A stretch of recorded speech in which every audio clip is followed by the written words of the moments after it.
Halo, assalamualaikum warahmatullahi wabarakatuh. Ketemu lagi dengan saya, Ibu Atia. Hari ini saya akan membahas tentang materi kuliah, Sistem Informasi Geografis, dengan materi yang saya ambil yaitu data spesial. Pengertian data spesial. Data spesial adalah sebuah data yang berorientasi geografis dan memiliki sistem koordinat tertentu sebagai dasar referensinya. Sebagian besar data yang akan ditangani dalam SIG merupakan data spesial, yaitu sebuah data yang berorientasi geografis, memiliki sistem koordinat tertentu sebagai dasar referensinya dan mempunyai dua bagian penting yang membuat berbeda dari data yang lain, yaitu informasi lokasi atau spesial dan informasi deskriptif atau atribut. Informasi lokasi atau spesial adalah merupakan informasi yang berkaitan dengan koordinat, baik koordinat geografi dalam kurung lintasan bujur maupun koordinat kartesian x, y, z, absis koordinat dan ketinggian, termasuk diantaranya sistem proyeksi. Informasi deskriptif atau atribut merupakan informasi suatu lokasi yang memiliki beberapa keterangan yang berkaitan dengan lokasi tersebut. Contohnya, jenis vegetasi, populasi, luasan kode pos, dan sebagainya. Informasi atribut seringkali digunakan pula untuk menyatakan kualitas dan dari lokasi. Komponen data spesial. Komponen data spesial terdiri atas dua, yaitu data grafis dan data atribut. Data grafis adalah kumpulan data dari beberapa tabel yang disajikan atau ditampilkan dalam bentuk gambar. Sedangkan data atribut adalah informasi tentang relasi spesial di antara objek geografis dalam sistem informasi geografis. Data topologi dapat digunakan untuk menganalisis konektivitas jarak atau interaksi antara objek geografis. Data atribut memberikan gambaran atau menjelaskan informasi berkaitan dengan fitur peta atau cara kerja SIG. Data atribut dapat disimpan dalam angka maupun karakter. Sumber data spesial. Sumber data spesial terdiri atas tiga. Yang pertama, peta analog. Yang kedua, citra penginderaan jauh. Yang ketiga, data hasil pengukuran.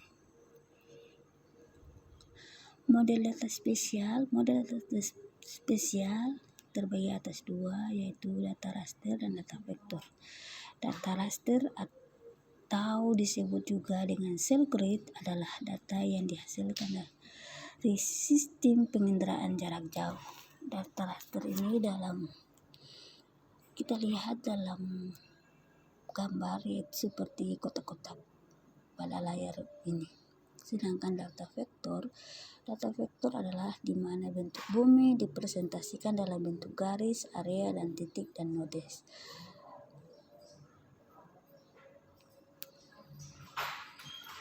Kelebihan dan kelemahan data raster.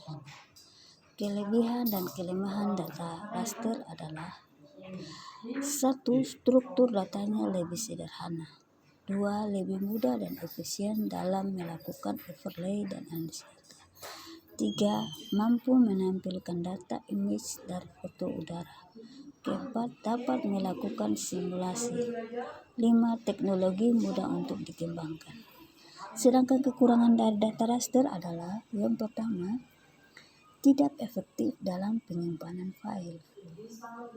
Yang kedua, kualitas tampilan grafis yang terbatas. 3. Sulit untuk melakukan analisis keterkaitan. 4. Akurasi sangat tergantung dengan grid recurring cell. 5. Grid atau sel mempresentasikan atribut relasi dengan DBMS tidak secara langsung. Kelebihan dan kelemahan data vektor. Kelebihan data vektor adalah 1. Struktur datanya lebih rumit. Yang kedua, efisiensi untuk analisis. 3. Sebagai sarana representasi yang baik. Keempat, transformasi proyeksi lebih efisien. Yang kelima, ketelitian akurat dan lebih presisi. Sedangkan kekurangan dari data vektor adalah sulit dalam melakukan proses overlay. 2. Tidak bisa menampilkan data image atau foto udara. 3. Struktur data yang terlalu banyak, tidak efektif dalam menampilkan banyak spesial. Keempat, memerlukan algoritma dan proses yang sangat kompleks. 5. Kualitas atau output yang terdapat bergantung dengan printer dan kartografi. Kelebihan dan kelemahan data spesial. Kelebihan dari data spesial adalah A. Basis data spesial sangat handal dalam menangani data spesial. B. Akses informasi yang dimiliki oleh basis data spesial cepat dan mudah. C. Analisa data spesial dan tekstuali yang mampu dikerjakan lebih dari satu layar. D. Analisis alternatif pada data spesial bersifat potensial. Sedangkan kekurangan data spesial yaitu A. Sumber manusia SDM yang dibutuhkan menguasai teknologi komputer terus ada, begitu pula dengan basis data spesial sangat sedikit. B. Biaya yang dikeluarkan secara personal pada pengembangan basis data spesial sangat mahal bila tidak ada pihak perusahaan yang terlibat. C. Penanganan tentang data 3D pada data spesial yang cukup buruk. Penggunaan data spesial untuk pendeteksian bencana. Penggunaan data spesial pada manusia nyata mungkin cukup banyak digunakan pada aplikasi yang membuat secara khusus untuk menangani hal-hal yang berhubungan atau bersifat dengan ruangan atau tempat keilmubumian.